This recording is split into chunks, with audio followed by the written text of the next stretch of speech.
kebijakan fiskal dan kebijakan moneter ekonomi makro. Sebelum memulai ke pembahasan tentang kebijakan fiskal dan moneter, perkenalkan nama saya Rio Ardi Fernando dari program studi Perbankan Syariah semester 4 dengan NIM 205231178. Di sini saya ingin mempresentasikan materi tentang kebijakan fiskal dan moneter ekonomi makro. Simak penjelasan berikut. Kebijakan fiskal adalah penyesuaian dalam pendapatan dan pengeluaran pemerintah seperti yang sudah ditetapkan anggaran pendapatan dan belanja negara atau APBN. Hal ini mencapai kestabilan ekonomi yang lebih baik dan pembangunan ekonomi yang tertata sesuai rencana pembangunan yang sudah ditetapkan oleh pemerintah. Instrumen utama dalam kebijakan fiskal adalah pengeluaran pemerintah dan pajak. Tujuan-tujuan kebijakan fiskal antara lain mencegah pengangguran, stabilitas harga, memacu pertumbuhan ekonomi negara, mendorong lajunya investasi, dan untuk mewujudkan keadilan sosial. Instrumen kebijakan fiskal ada 3, yaitu pajak, pengeluaran belanja, dan obligasi publik. Pajak merupakan sektor instrumen kebijakan fiskal yang dapat dikontrol untuk mempengaruhi naik dan turunnya daya beli masyarakat.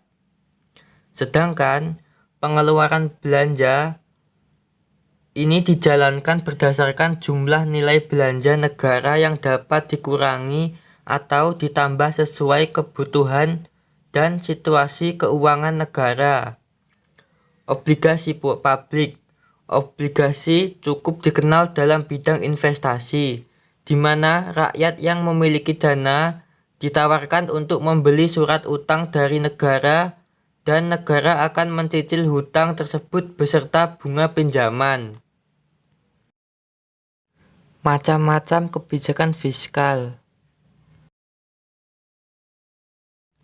Berdasarkan teori kebijakan fiskal dibagi menjadi 3, yaitu kebijakan fiskal fungsional, kebijakan fiskal yang disengaja, dan kebijakan fiskal yang tidak disengaja.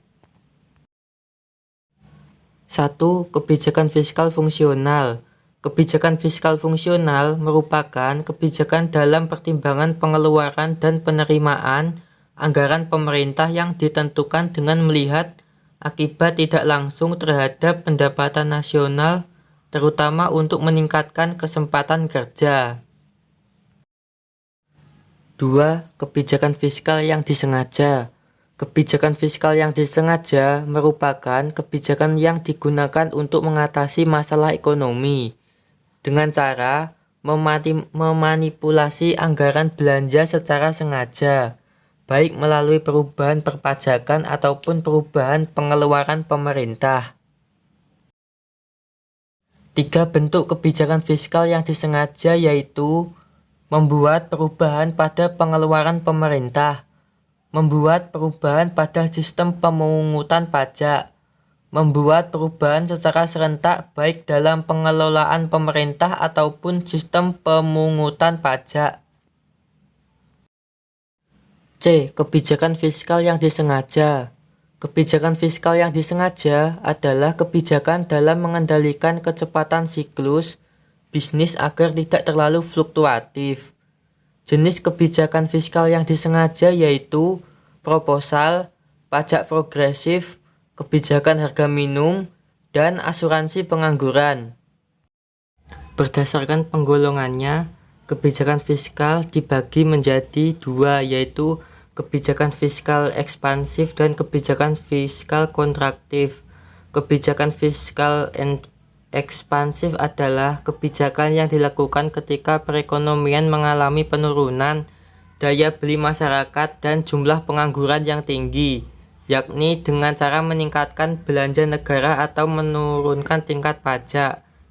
2. Kebijakan fiskal kontraktif merupakan kebijakan yang dilakukan untuk membuat pemasukan lebih besar dibandingkan pengeluarannya, dengan cara menurunkan tingkat belanja negara dan meningkatkan tingkat pajak. Hal ini bertujuan untuk menurunkan daya beli masyarakat, sekaligus mengatasi inflasi. Kebijakan ini termasuk jarang digunakan dan akan dikeluarkan pada saat kondisi perekonomian mengalami ekspansi yang memanas atau overthink untuk menentukan permintaan. Kelebihan dan kekurangan kebijakan fiskal. Kelebihan yang dimiliki kebijakan fiskal yaitu kebijakan fiskal lebih mudah mengontrol pendapatan dan pengeluaran negara. Kebijakan fiskal berguna untuk menutupi kekurangan dari kebijakan moneter dan keduanya sama-sama berperan penting untuk mengatasi masalah deflasi sampai inflasi. Kebijakan fiskal banyak dinilai lebih efektif dibandingkan kebijakan moneter. Sementara itu, kekurangan kebijakan fiskal adalah kebijakan fiskal lebih bersifat kaku atau kurang fleksibel karena harus melewati birokrasi yang cukup rumit, yaitu APBN. Kebijakan fiskal dapat menimbulkan pandangan negatif dari publik atau masyarakat karena berkaitan dengan peningkatan jumlah pajak. Selanjutnya kita akan beralih ke kebijakan moneter. Kebijakan moneter adalah keputusan yang diambil oleh pemerintah dalam rangka menunjang aktivitas ekonomi melalui berbagai hal yang berkaitan dengan penetapan jumlah peredaran uang di masyarakat. Tujuan utama kebijakan moneter adalah menjaga kestabilan ketersediaan uang suatu negara, karena persediaan uang negara mempengaruhi berbagai aktivitas ekonomi, seperti inflasi, suku bunga bank, dan sebagainya. Oleh sebab itu, penanggung jawab dan pelaksana kebijakan moneter di Indonesia yaitu Bank Indonesia selaku bank sentral di Indonesia. Hal ini didasari pada Undang-Undang Nomor 23 Tahun 1999 mengenai kebijakan moneter Bank Indonesia. Jenis-jenis kebijakan moneter. Dalam mengambil keputusan terkait peredaran uang, Bank Indonesia menggunakan dua jenis kebijakan moneter, yaitu kebijakan moneter ekspansif. Jenis kebijakan moneter yang melakukan pengelolaan dan pengaturan peredaran uang dalam aktivitas ekonomi disebut sebagai kebijakan moneter ekspansif. Dalam hal ini, tujuan utamanya yaitu meningkatkan peredaran uang di masyarakat sehingga roda perekonomian meningkat. Wujud dari jenis kebijakan moneter ini melalui peningkatan pembelian sekuritas pemerintah oleh Bank Indonesia, penurunan suku bunga, menurunkan persyaratan cadangan untuk bank. Dampak kebijakan ini tak hanya merangsang kegiatan bisnis atau daya beli konsumen, tetapi juga mengurangi tingkat pengangguran. B. Kebijakan moneter kontraktif. Berikut jenis kebijakan moneter adalah kebijakan moneter kontraktif, di mana kebijakan ini diambil sebagai langkah mengurangi peredaran uang di masyarakat saat terjadi inflasi.